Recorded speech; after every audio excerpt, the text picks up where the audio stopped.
Hey, Sense of Soul listeners. You may remember me. I'm Kavenna Charlot, the founder of the Intuitive Path Academy, and I am so excited to announce that I will be collaborating with the Sense of Soul ladies. So, right now, I'm offering an intuitive meditation class, and it's beginning January 11th.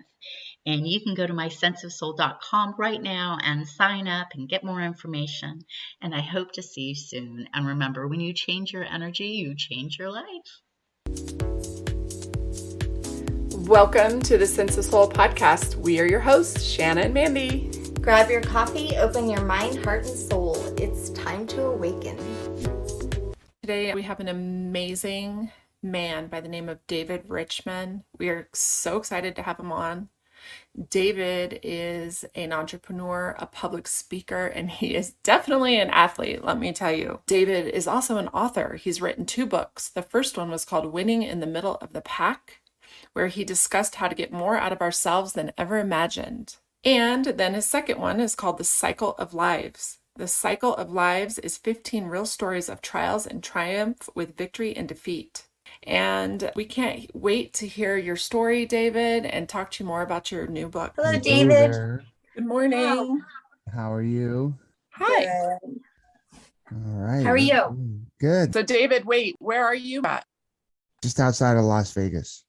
Okay, nice. I used to live there. We moved here during the pandemic. We had a vacation home here and we decided to make it our primary residence. Seems like a lot of people are doing that. Yeah, we left California, I'm raised in California. There's a lot of great things about California, but there's a few things that make it kind of tough to live there. I'm taking my daughter out there because she, of course, is so intrigued by like San Diego State University, and she wants to look at UCLA, and then she wants to USC. I'm like, man, I was in LA a couple of weeks ago, and that homeless problem, and I mean, we have it here in Denver too, but man, I don't know. California just doesn't seem like the place to be right now. Great schools. My son went to UCSD. My daughter went to Fresno State. She was a golfer on the Fresno State golf team. Oh, wow. They loved it, but man, I'll tell you, no way I would let my kid go to USC. The homeless problem around there is insane. It's so bad. It's so depressing too. I feel so terrible. Wow. That's terrible. I drove by it because I had to see it for myself to believe it. And I was like shocked at what I saw. Well, and you know what I've heard recently from some of my students who are younger, who have different perspective than we do. And they're telling me that many of these people, really, it's their choice. It's like a trend. I'll tell you what, in San Diego, that's absolutely the truth, because my wife is a chairperson of a inner city youth mentoring organization in LA, right? That's one of her side things, is she does that. And she's been doing it for years and years and years. And we comment how the homeless problem in LA is a lot of drug related. We moved to San Diego for a couple of years very recently, and everybody is homeless, is young and totally on drugs. It's like it's literally 90%. And it's like, why are you choosing to be homeless? It's literally unbelievable. Not to be too graphic, but I have a friend that runs all the music in downtown LA at all the different venues. And he's lived in downtown LA for maybe going on 25 years. And up until about a year ago, when I'd ask him what's going on in downtown, he would say gunshot, gunshot, gunshot every day, all day long. Yeah. And now he goes, David, I'm telling you, I'm not exaggerating. He said, there isn't a day go by that I don't walk by a homeless person that's OD'd. He goes, it's all fentanyl. He goes, it's all fentanyl. He goes, literally every. Oh, yeah. He goes, David, it's like in a movie. He goes, it's unbelievable. He goes, I used to just like listen for the gunshots and just go, okay, well, there's today's gunshot. He goes, when I walk around downtown, because he walks to work or to all of his different venues and stuff, he goes, David, I'm telling you, if I don't see a dead homeless person, I'm shocked. Oh my gosh, that's so scary. Over the past few years, we know so many young people who have died of just that. It's a problem. It is a problem. Well, I will tell you, David, I'm so excited to talk to you for so many reasons. I think I might have cried just reading your bio. That's so nice. Oh, don't pick up the book then. I have a friend who texted me And she said, David Richman, I hate you. I'm not a crier. I'm 50 pages in and you made me cry twice. I hate you. I hate you. I hate you. And I'm like, Oh my oh, great. gosh. Well, I don't hate you. I just this is my jam. This Mhm. is my jam. Like I love people's raw, authentic stories about their struggle and coming out on the other side, or even sometimes not. I think there's so many lessons to be told in pain. Unfortunately, I would never want that to happen to anyone. I just, Sense of Soul, we are about turning pain into purpose. And it looks like that's what you've done.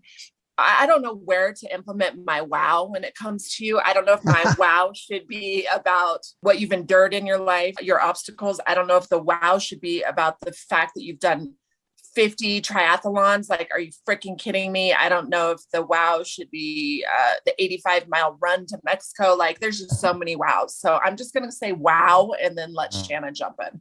That's really nice. It's really funny is I always love that part at the end of Forrest Gump when he takes that long run across America and then he gets to the end. He's like, all right, I'm tired now. He turns around and goes home and everyone's like, what? Are you at the Forrest Gump point where you're like, I'm done? Not yet. I mean, just a few years ago, I did that 4,700-mile bike ride solo to meet all the participants of the book. I'm doing an Ironman on Sunday, so I'm not quite done. You get used to the fact that it's painful, like these things hurt, but it still is kind of fun to see what you're capable of, Yeah, you scream the word perseverance to me. It kind of goes to this like theory I have about like two kinds of people like driving through life. One's looking in the rearview mirror and one's looking out the windshield. And I feel like if you're not looking out the windshield, like what lays ahead, then you might as well just park it, dude. You know what I'm saying? Yeah. I mean, have you looked from both views? But yes, but one is for perspective, the other's for direction. Do you know what I'm saying? Like I'm looking forward for direction because I want to see what I can figure out. I mean, yeah, we all bring what's behind us with us, but it's definitely behind me. And I know this from, all the people I interact with is that if you think your best days are behind you, then they are. It's just that. And I just don't want to believe that. I just don't want to believe my best days are behind me. So I want to believe they're still ahead of me. So that's why I keep doing stuff. I hate those cliches. For some of these old quotes are just that old. Yeah.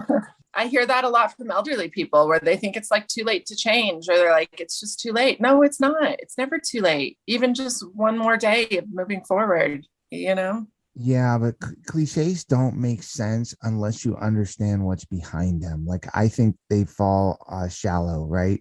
Like, what does sense of soul mean? Like, oh, God, whatever, a sense of soul. But when you get into it and you realize that it's like a 360 view and you've got like, you're hitting this from so many different angles, and it's not just the soul, it's, it's your mindset, and you do all this thing and you go, oh, okay, now I get it. Like one of my book participants, when I asked her what she went through and how she got through it, she said, I just put my feet on the ground every day. And I want to roll my eyes at it, right? I just put my feet on the ground every day. But then again, you realize this woman battled 5 different cancers over a 35-year period. And prior to that, spent 4 years locked up in an abusive relationship where she was beat up mentally, physically, and emotionally for 4 years, sent to the hospital multiple times, and thought she was going to die. So when she says, I just put my feet on the ground every day, it doesn't sound trite to me. It doesn't sound cliche-ish. Not knowing what's behind it, it's a cliche. But knowing what's behind it, I'm like, damn, I can take something from that. I kind of felt that way in Alcoholics Anonymous with the posters everywhere that say 1 day at a time. And I'm like, oh, if I hear that shit again. But then when I actually tried to get sober, it like had so much context and meant so much to me. I mean, it was 1 minute at a time for me, and then 1 day at a time. And then I was like, okay, now I like it. Yeah. That's what I really wanted to do with this book, is to not be prescriptive with a bunch of just simple little, statements or thoughts or cliches that people could take. I really wanted to go really, like, as you said earlier, raw, deep, and tell people stories so that people could identify with them, so they could go, oh, okay, that's what's going on. Yeah. Well, let's go back for a moment. Who's David? your soul, your personality, all of it. We want to know David. Let's see. I grew up in the San Fernando Valley of California. I like to say everybody's got a kind of a wacky childhood, depending on how you look at it. Mine was a little wacky in that when I was born, my mom was 21 and my dad he was almost 60 years old when I was born. My mom was 21. So there's a 38-year difference between the two of them. And I quickly learned, although I wouldn't have said it like this as a young kid, but I quickly learned that my dad was way too old to take care of kids because he was an old 60, like not a young 60. And my mom was way too young to take care of kids and really was not happy that she had them. And so my sister and I grew up kind of navigating a world where, one parent didn't really know how to deal with us and the other parent really didn't want to deal with us. So that got us to be like independent, I guess, but also to rely on each other. I left home at 18 and they're not great circumstances and quickly found myself after being robbed, after my car broke down, kind of homeless and not knowing where to go. So, I did live in a Pinto station wagon behind a grocery store, with nothing to eat but a pack of cigarettes, and I had 56 cents in my pocket and nobody to call. Eventually, I get to the point where I'm working on Wall Street. I'm running this $100 million in revenue business and I'm hiring, 50, 80 people a year or something. And I like Did you still have the Pinto? No, I changed that in. It's probably worth a lot of money now. It would be worth a lot of money. That's funny. But I used to ask people as part of the interview process, tell me a low point in your life. And today, the low point is point A, today's point B. Kind of how'd you get from point A to point B?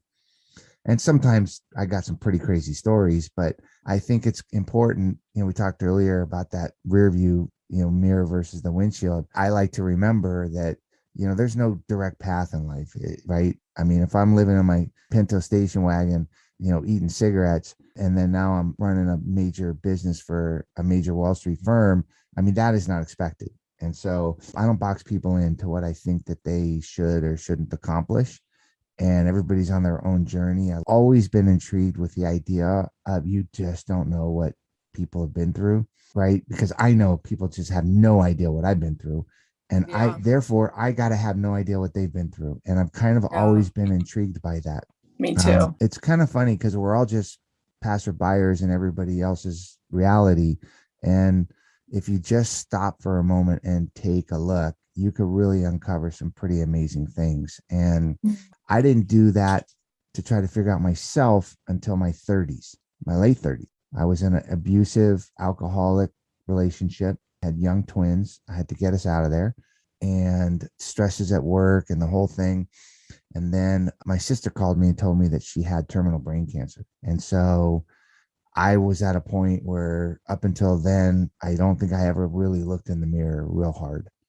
And I started to look in the mirror and I said, shit, I got to start to change things.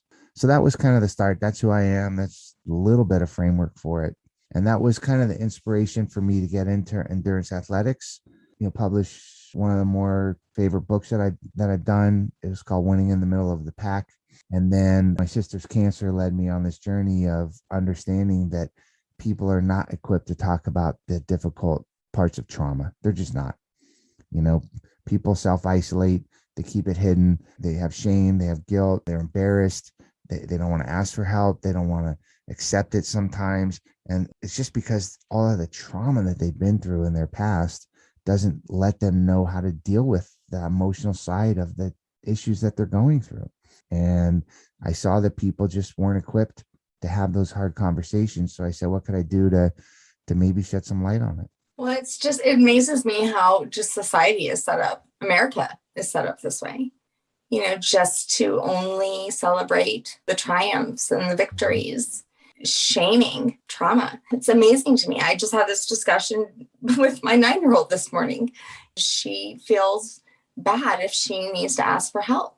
And I have not ever made her feel bad for asking help, but in school, that's where she feels it. How lucky is she at 9 to be able to ask that question and find an answer to it? Because I pretty much lived my whole life thinking that if I asked for help, even if I was like we got 30 people over at the house and I'm cooking and I'm making drinks and I'm entertaining and I'm picking the music and I'm doing all this stuff. I'm not really doing it to control it, but I'm just doing it because I enjoy doing it and people want to help and I don't even ask for the help. And finally, my wife pulls me aside and she's like, dude, you know what? It's not bad for you to ask for help. They want to help you. You're not giving them what they want. People want to help other people. They want to help. Right. So just allow people to help you. And I'm like, oh, you mean that doesn't make me weak? That doesn't make me incapable. It doesn't make me, not able to handle what's on my plate. Oh, asking people for help or allowing them to help me is a good thing. Got it. Like, I didn't know that. Right. I mean, I just didn't, because I used to doing everything on my own. And I totally love that you're teaching your 9-year-old daughter that asking for help is actually, or allowing people to help you, is a sign of strength. That's awesome. Yeah. It's a hard one. I get into these places where I decide I'm going to do it. I'm going to ask for help or, put myself out there, and then I don't get it. And then I get all butthurt, bitter, and like get into this place where I'm like, well, then I'm never ever going to ask for another thing. Mm-hmm. This is ridiculous. Look, it's not ridiculous. I've recently, and way too many times, quoted a friend of mine who is a therapist and coach, whatever. And he says, we're all just little kids in big kid bodies using big kid words. And it's the truth. And when you think about it, do you know what? When people say, oh, your kid's this and your kid's that, how did you raise them? And I said, the only thing I wanted to give them was a safe environment, just safe to be them. Doesn't matter. I just want them to be safe, not walk in one day and do these 3 steps and your parent is happy, and walk in the next day and do the exact same 3 steps and your parents yell at you. Like, I didn't want that. Like, I want to just, right, for them to be safe. And when you're thinking about somebody who won't ask for help or is nervous about asking for help, what might be behind that are things that we have no idea. For example, it could be behind that the fact that you've been abandoned at the biggest times of need in your life. You've been abandoned. Okay. Maybe the 2 or 3 times that you actually really, really needed help and you put it out there, the person wasn't able to give it to you. And in fact, maybe even shut you down. And I totally understand how it is really hard to ask for help because you don't have a safe space to be able to ask for it, because it's not safe. It's a hard thing for you to do. And when you have somebody that's going through trauma and you ask a simple little, yes, no question, which is probably the wrong way to ask the question, but it's safe. Oh, how are you? Do you need anything? Right? No, I don't need anything. I'm good. Okay, good. All right then. Well, let me know if you do. Okay, I will. That doesn't help anybody, right? And it gives them a way to not have to go offering you a lot of help. And it gives you a way to not be vulnerable to say, yeah, I really do need X, Y, and Z, but I'm not going to tell you because I know you don't really care. And I'm not going to take a chance that you're going to say no anyway. So yeah, I'm glad that we didn't have to have that conversation. Right? Yeah. So, I mean, how do we go about it then? Like, if someone's in the middle of a trauma or a crisis, like, how do we reach them? From my experience, it's not a linear answer, right? There's several parts to it. And I talked to way more than 15, but 15 made it into the book. And I talked to them literally for a couple of years, right? I was on the phone with them sometimes weekly, sometimes monthly, but for a very long time, hours and hours and hours and hours and hours. And I got super deep into those questions because I wanted to let people know, if somebody's going through something difficult or has gone through something difficult, like cancer, maybe losing a loved one, abuse, suicide, whatever, what the heck, how can we relate to it? How can we understand what the heck is going on? So it's not such a simple answer, but I would say a good starting point is, one, you have to listen, because when you listen, you're letting people know you care. Yeah.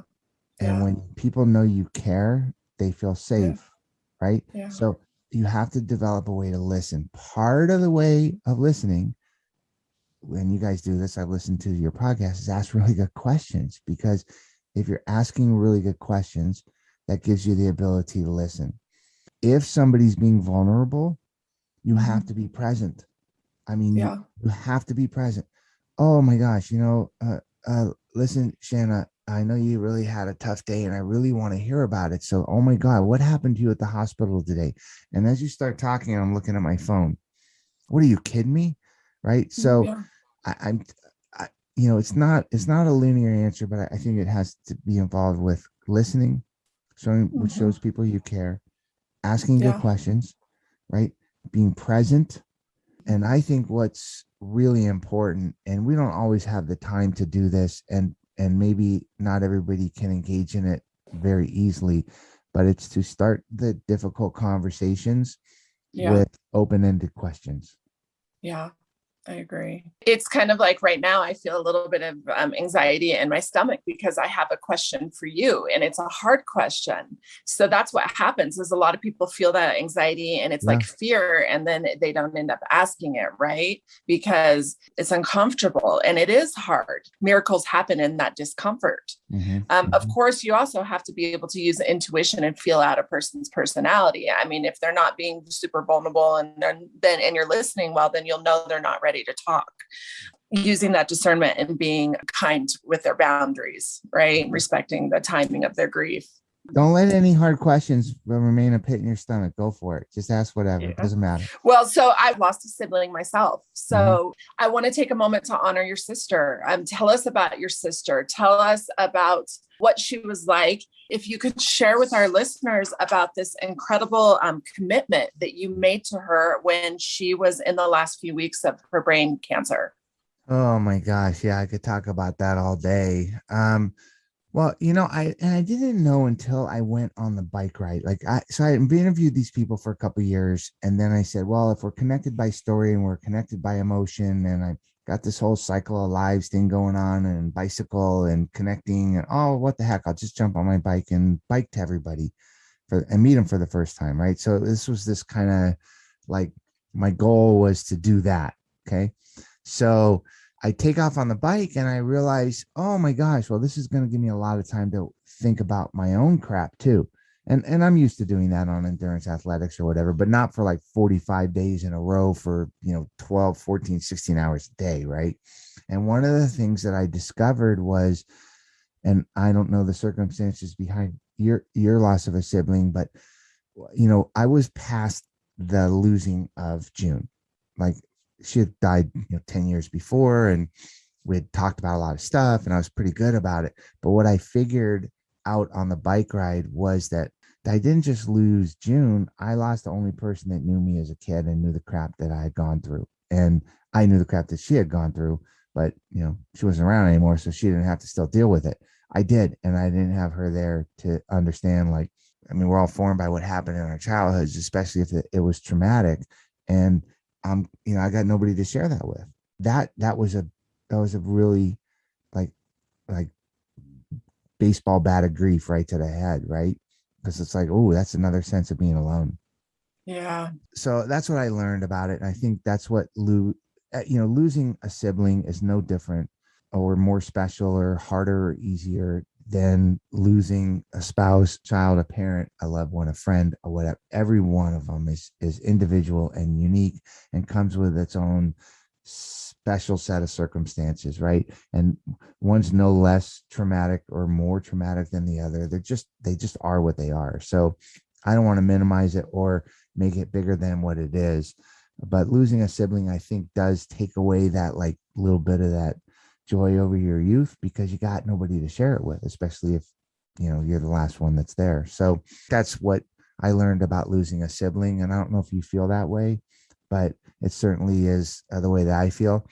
So she was diagnosed with terminal brain cancer, and about 3 years later, she was reaching the end, and she was really determined to make it to this the American Cancer Society Relay for Life to cheer on the team of June buggies. Her name was June, and people used to call her June Bug. So the June buggies were going to be out there at this American Cancer Society Relay for Life for 24 hours to like honor her and support, brain cancer research and all this stuff. And she just didn't look good, man. And I told her, I said, June, dude, if you're going to try to get out there for 24 hours in your condition, I'm going to run the whole 24 hours. So we made a deal. And I thought, okay, that's pretty good. That'll be a great way to kind of end this thing. Unfortunately, 2 days before the relay, she died. So she wasn't able to make it there, but I had made that deal. So I'm not going to not do it. So my kids and I, they were 9 at the time now. We just went and we were on the track for the whole 24 hours. Even my kids. I mean, Shanna, if you could imagine, 9, my kids were 9, a boy and a girl twin. And they did this whole thing at school. They made little posters and had all their friends sign it. And they made all these little circles for each circle was a mile, right?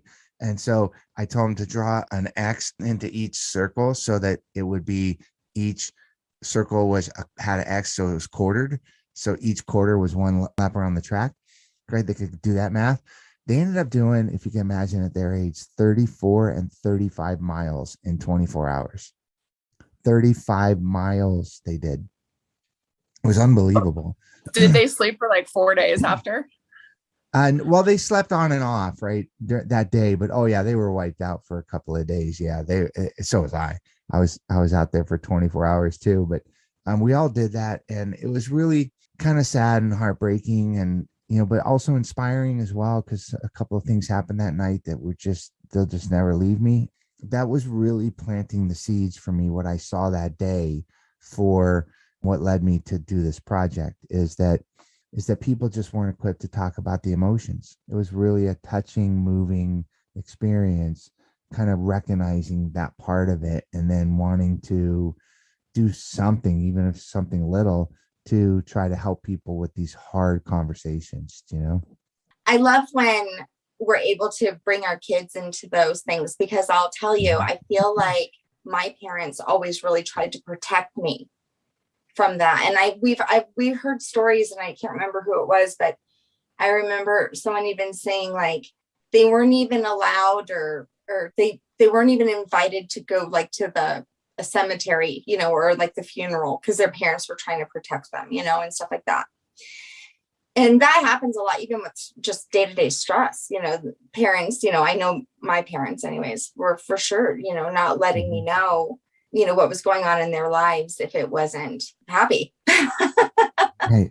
Well, it's only one side of the equation, right? I believe in this like wheel of emotion thing, and we all have as humans the same basic emotions, but they're two sides of the spectrum, right?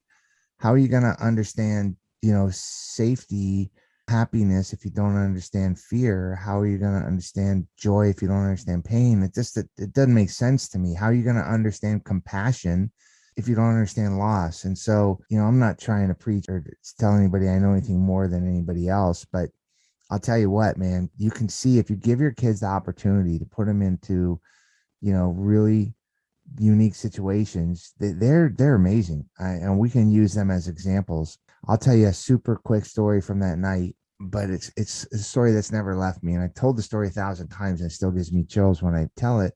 And that is, so the kids are walking around the track. Sometimes they're running and they're doing whatever. And, we're all just kind of navigating this loss and watching all these people and doing all this stuff. So it's really charged up with a lot of energy and compassion and confusion and emotion and whatever.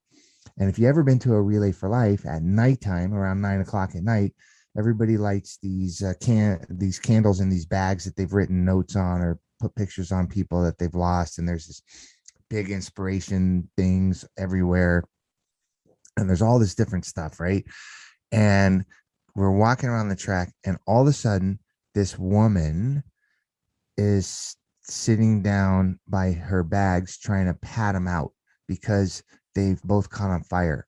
And she's patting them out and she's bawling her eyes out. And I want to go talk to her, but my son runs up ahead of me and he tries to help her pat him out. So I stand back and I just watch. And then my daughter goes up and put her hands on her shoulder and they start talking to her. And I just sit back and I go, I just want to see what the heck is going on here. And my son comes back and he goes, hey, can we walk with her? And I go, yeah, you can walk with her. And so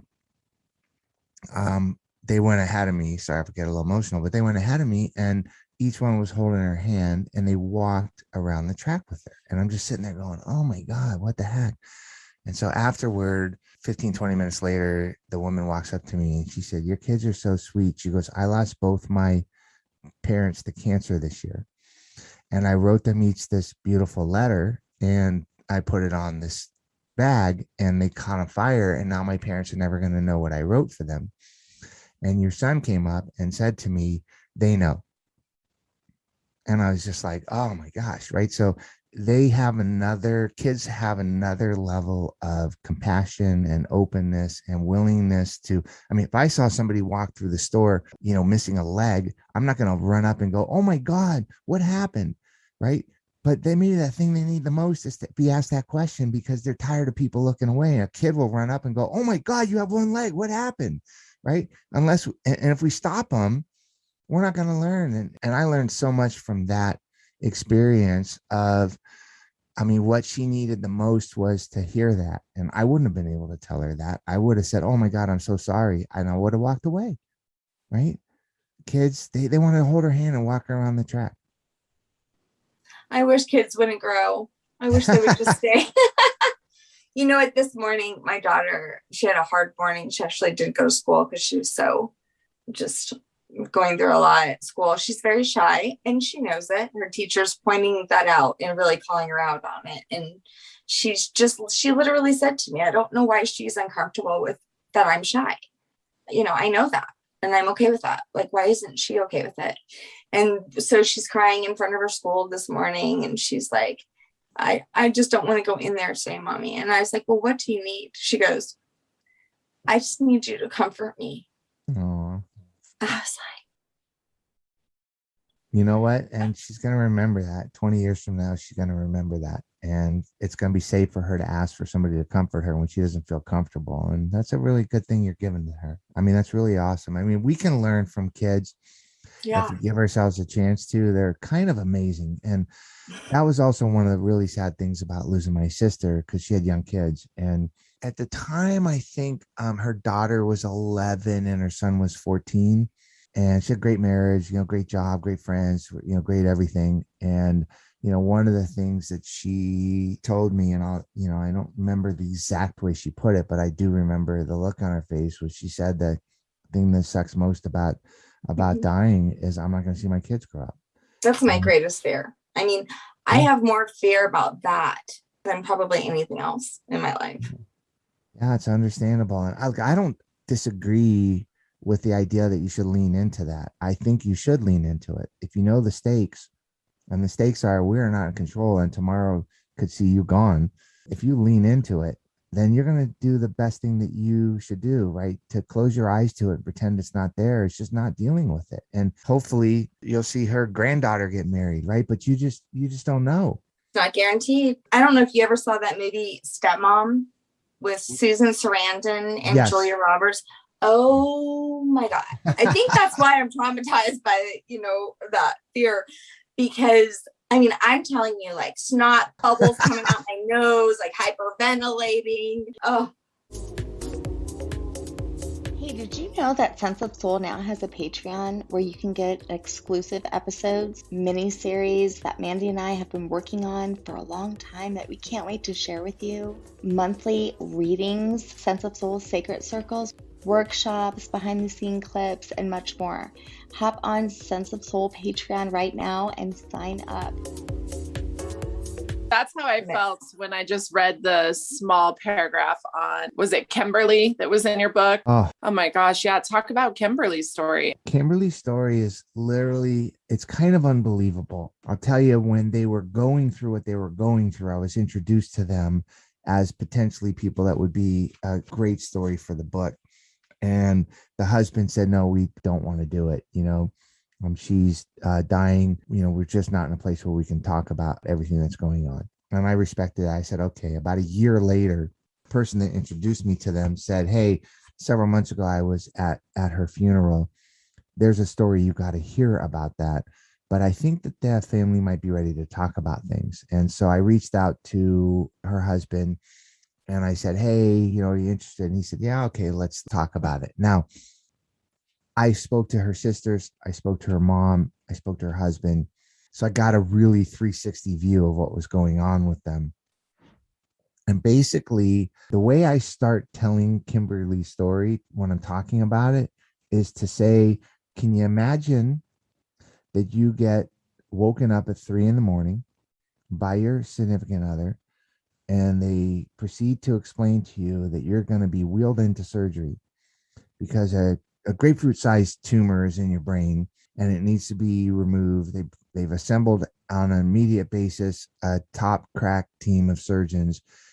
You might not survive the surgery, and beyond that, it's probably not going to look good. And could you imagine your response to hearing that is to smile and have tears of joy come out of your eyes and to look at that significant other who told you that and say, thank God. Could you imagine that? And people go, oh, no, that's bullshit. There's no way I could imagine that. And then when you find out her story, you go, yeah, oh my gosh, that's what we mean by you never know what the hell people have gone through. So what she had gone through was a wonderful, beautiful, incredible life, right? She found her soulmate. They had their ups and downs, but man, they made it through a lot of stuff, including kids, including losing a baby. They lost a baby at 18 months. It was the most heartbreaking story ever. I'm not going to bring you down by telling it to you, but it's just terribly sad. And if what happened to her had happened to her just even months later, she would be alive and well. It's just bad timing. And they went on to have another kid. Kimberly was 49 or 50, and it was another little girl, and it was just like this little angel that came along. But the problem is their relationship started to break down, and the stresses of life got in the way, and they started to fight a lot. And they went to counseling, but the fighting got worse, and they went to counseling and the fighting got worse. And finally, the fighting got so bad that they were really going to determine, how do we make it through getting our kids out of the house and then we can be done with each other. It got so bad that one night Kimberly just went off, and she went on a 10-hour rant, and she wasn't coherent, and she was angry, and she was violent, and she was not able to be consoled, and it was just horrible. And at the end of that 10-hour night, she looked up at her husband and she said, you know what? It's me. I'm not myself. I've been going crazy for 5 years, and I've been trying to pretend that I'm not. And this is my break. You have a window of time to get me to a mental institution before I ruin our goddamn family. Check me in, please. Have them make me better. So could you imagine a wonderful mom and a wonderful wife begging her husband to put her into a mental institution because she's gone crazy? Yeah, so they put her into they drive her down. They admit her. One of the things that they do when they admit you at something like this is to do full medical tests. They found this tumor in her brain. They call up her husband. They say, get back down here and tell her we've assembled a team. She might not live, but it's oh my God, size tumor, and it needs to be removed today. Like right now, we're wheeling her into surgery. And so he wakes her up and he tells her this, and she's like, thank God it's not me. Right? It's not me. So you can understand what I mean when I say, oh, it sounds trite. Oh, you never know what people went through. No, you don't know what people have gone through. And for her to have felt relief at knowing that it was a tumor and not her was so powerful, because she had been willing to throw away her 25-year marriage. That they had gotten through so much. She was willing to walk away from her kids, you know, all of these things because she thought she was gone crazy, and she wasn't. It was a cancerous tumor. Now it eventually did take her not too long after that, but she was able to really go through and do some wonderful end of life talks with her wonderful family and her mom and her sisters and her husband and all of her kids and friends and everything. And she was able to get to a place where she could die in peace and give them a little peace through her death. So that's her story. Wow. Very powerful. Mm-hmm. Wow. I know what you say. You know, it's a very sad story, right? But it's also inspirational. And if anybody's going to read the book, I won't ruin the ending, but there's a story about butterflies and her little daughter and all this great stuff that really gives it an inspirational twist. And it's just shocking, because it's amazing that every one of the book participants was hesitant to tell me something that they thought was either crazy or not important or nobody would believe or whatever. It was unbelievable to uncover some of the deepest, darkest items. I'm not going to say they're all secrets, but deepest, darkest items that were in people's lives. I think that's what makes the book and the stories so moving and relatable. David, after my dad died, and it was so devastating for me because he was such my rock and I worked with him my whole life and he was just a big part of my life, such a wreck. But then I came to this place where it was almost like part of my awakening. And I always say that had he not died, I wouldn't be where I am today. But yeah, it felt uncomfortable to say that at first. And people would be like, that's crazy, but yeah.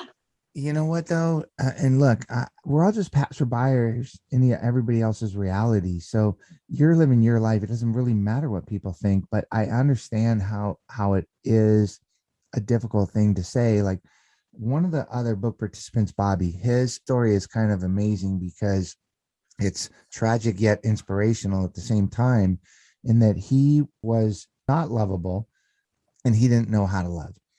And he was just a wreck. He meets this wonderful, wonderful woman who, as he states it, makes him wear glasses for the first time, right? He sees the world clearly for the first time in his life. And they have this just beautiful love affair. It's like everything that each of them wanted. Shortly after they start dating, she gets breast cancer.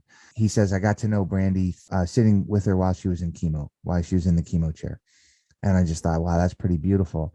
So a year later or so, they decide they get married right before the cancer comes back, and it comes back pretty aggressively. They get married, they go off on their honeymoon, they come back for treatment, and within a couple of years, she's gone. And it's unbelievably tragic, right? During a year or two that they fought this as a married couple, they talked everything A to Z, Shanna, everything, right? In fact, she at one point said, I'm just pissed off that I'm dying because you're your best you. Somebody else is going to enjoy all the work I've done on you, right?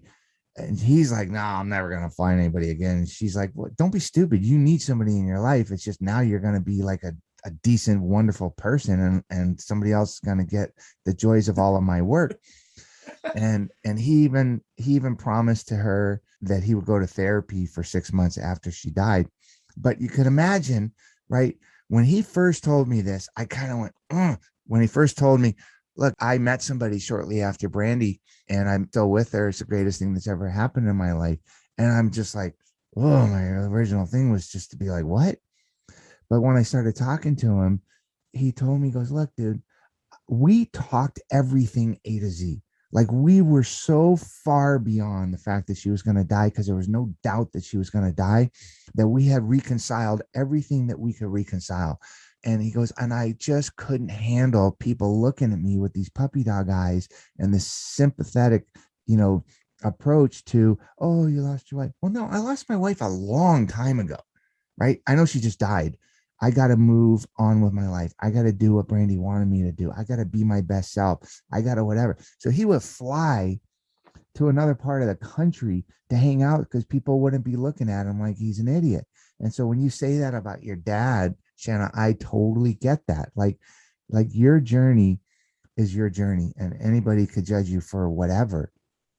But how unbelievable that you could use such a terrible situation for personal growth, or to be a launching point to a better life. At the end of Bobby's story, he said something to me that was just so powerful. And he said, look, dude, he goes, the worst thing that ever happened to me was Brandy dying. And if she didn't die, I would be married, as happy as you could ever imagine. I'd probably have kids. He doesn't have kids. He said, but I have a couple of kids. I would be the happiest guy in the world. He goes, but that didn't happen. He goes, that didn't happen. He goes, I am married now, and I couldn't trade it in for 1 second. I'm the happiest guy you ever met. My wife is the greatest person in the world. Now, I wouldn't trade that in for anything. Did I wish that what happened? Of course not. But it did happen. And where I'm at today, I wouldn't trade it in for anything in the world. And I'm just like, whoa, that's powerful stuff, right? Yeah, because immediately our egos want to implement judgment, right? Be like, how could you move on so fast? Right. It's not ours. It's not our journey to judge. We're not living their life. One of the stories I named In Her Shoes, because there's no possible way we could understand what it's like to walk in somebody else's shoes, right? There's just no way. Now, look, there are people that break a fingernail and think the world's ending. I'm not saying that everybody's doing their best, right? But most people are doing their best. And I have a friend who made it into the book. She's an OBGYN surgeon, wonderful person. She's got some physical issues, but her debilitating thought was that she's going to get cancer and die. Now, she's had some tumors, but they're non-cancerous tumors. And these tumors have really just totally jacked her life. It's taken away her profession. It's given her unending pain, and they were brain tumors, and it just really totally affected her. But if you told me that somebody's just the fear of cancer would be debilitating to them, I'd be like, get on with it. But knowing her story, I'm like, wow, I can totally relate to it, because it's as real as anybody who had cancer had gone through it. The fear of it is as real to her. How am I to judge her that she shouldn't be as fearful of it? Well, guess what? One of the little things that makes her fearful of it is when she was growing up in Vietnam, and she escaped right before the fall of Vietnam with her family. One of the last barges, the night Saigon fell, they were out of. But her dad used to tell her if bad things happened, that those were a cancer. She was sent by her mom to kind of like spy on her dad. And when her dad was doing bad things, he said he would look at her and he said, don't say anything. You will create a cancer. You will create a cancer. And so this tiny little thought in her head was anything bad that could happen to me would be cancer. So she escapes Vietnam. She grows up to be a doctor against all this racist behavior, right? She's got all this wonderful stuff, but she's got this fear of cancer in her head. Then she gets tumors. Now, they're granted, they're not cancerous, but she's just physically debilitated. She has to navigate a really rough time with her kids and her husband because of what she's going through. And it's this fear of cancer. It's as real as anything you can imagine. But if you told me that somebody was debilitated partially because of their fear of cancer, I'd be like, get over it. But not now. I don't do that. And so I think it's really it's living in her body, in her muscle tissue. It's literally living in her subconscious mind. And that's amazing. That's a good story to just show that how very real, stuff like that can be. I'm wondering, and you don't have to give it away if you don't want to, but I'm wondering, after she discovered that this fear was within her, was she able to heal just by the awareness and connecting those dots? No, I think, and it's a very complicated story, and I think the fear has gone away a little bit. But one of the other things that was manifesting was that no doctor could figure out what the heck was going on with her. She had this ridiculous pain, like literally and this was after she was even diagnosed with the tumors, but she had horrible migraines. In fact, they used to come over to the house. Her and her husband used to come over to the house. He's a doctor as well. And he would bring a wooden mallet and he would tap on her head for hours at a time, because that was the only thing that would kind of relieve the pain. Right. I mean, unbelievable. But nobody could figure out what was going on. She couldn't handle light. She couldn't handle standing up. So sometimes she was stuck in her bed for months at a time. Right. And she was even suicidal at one point. And her kids and her husband were kind of getting to the point like, dude, there's nothing wrong with you. Right. There's nothing wrong with you. Right. This pain in your head, the light sensitivity, the whatever. But over time, they had to realize that she was not making it up. It was very, very real. She's learned how to deal with it and deal with the fact that it comes and it goes over time. And sometimes it's really bad. And she's got to hide herself in her bedroom and lock the curtains for a couple of days or weeks. And sometimes she can go a couple of weeks and she doesn't have the same issues, but they're very, very real, very, very physically real. They're not mental issues. And I think having her come to some reconciliation with her husband and kids, and their understanding that her pain is not made up, it's very physical, it's very debilitating for her, kind of allowed her to realize that, yeah, this is just her life now. She's got to deal with it. It's not an emotional issue. It's not emotions that she's going and through. Her culture is also, not one of those that are going to speak about their feelings and No question, and get all that stuff in. I mean, that's just generational, as well. Yeah, I can't tell you how many times she told me, David, I'm going to tell you something, but you can't put this in the book. David, I'm going to tell you something, but you can't tell my husband. You can't tell my kids. David, I'm going to tell you something, but I want this to be just between you and The me. holding a lot. And it's, where do you think it goes? And this is what I explain to my clients all the time. Like, where do you think it is? It's still in you. So Yeah. what do you think it turns into? It's going to scream at you and scream at you until you address it. But sometimes we don't even know it's there. We don't know what it is, you know? I hope that she's able to overcome that. Yeah, she's in a really good place and still a good friend, and I have just unending admiration for her because, you know, she's just a wonderful, gracious, you know, super interesting person. And you know, when I was talking to her and she said, I was asking her what it was like to have to walk away from her practice, Yeah. and she said, you know, the hardest thing for me is, she goes, David, when you got to understand, when a patient comes in to see me, I'm not a doctor. I'm just a human being, and I hold their hand and I cry with them and I laugh with them and I'm part of their life. And she said, that's what I miss. And I'm like, no doctor talks like that. No doctor holds their patient's hands and laughs with them and cries with them and spends as much time as they need to with them. And that human connection. We need doctors like her. I know. It's hard to get back in. I know she can't, but I mean, that was so touching to me that was the thing that she missed. It wasn't, yeah, she missed surgery too. She said, I love being a surgeon, but it was that human connection that she missed the most. And she's a very compassionate and wonderful person, but still very closed off. Like, I didn't know anything about her until we started doing the book. And then I could ask her all these tough questions. And I was just like completely blown away. Wow. And it's like, man, and once you start peeling the onion, man, I don't care who you are, there's some serious layers there, right? Facts. Shanna at one point was taking on all of her clients' pain and it was manifesting in her own body. I mean, as an empath, maybe that's what was happening to her, you know, like she's so compassionate that she was like literally taking on her patient's pain. The best of her. Oh my gosh. So David, you remind me so much of my father. He loves biking. He's all about, I mean, he ran a marathon for his 60th birthday around a track. Like, who does that? It's like his therapy. During the winters here in Colorado, you can see his mood shift because he can't get outside and he can't run and he can't bike. And he's 82 now. Wow. Your book is really around like a lot of these accomplishments and athletic endurances. I mean, for God's sakes, you've ran from Cancun to Tulum in the heat of the Mexican summer. You don't know that I've ever ran more than a mile or biked like a block. It's just not my thing. I mean, hands down to you, like with my asthma, you know, I use that as an excuse actually, but let's get honest. Your cover is I'm assuming is you on the bike. Yeah. How does this play into all of this? Why is this so important to you? Did it help you through your grief? What does it do for you? Well, it helped me get through that really low point in my life that I was talking about, right? Yeah. I'm an overweight smoker. I'm unhappy at life and I'm in a bad personal situation. And I just hadn't looked in the mirror really and said, what are you doing for you ever? And so I just said, let's just start. And my first start was to try to run 2 minutes. Could not even run 2 minutes.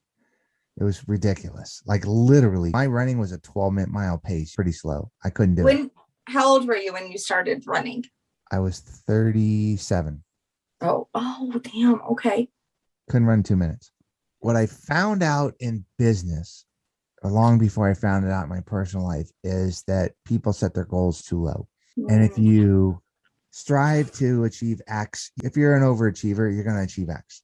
And if you strive to achieve 5X, if you're an overachiever, you're going to achieve 5X. And if you strive to achieve 50X and you're an overachiever, you're going to achieve 50X. It's like, you got to set the bar higher. And so I just said, okay, so you can't run 2 minutes. Okay, sign up for a 5K, which is 3.1 miles.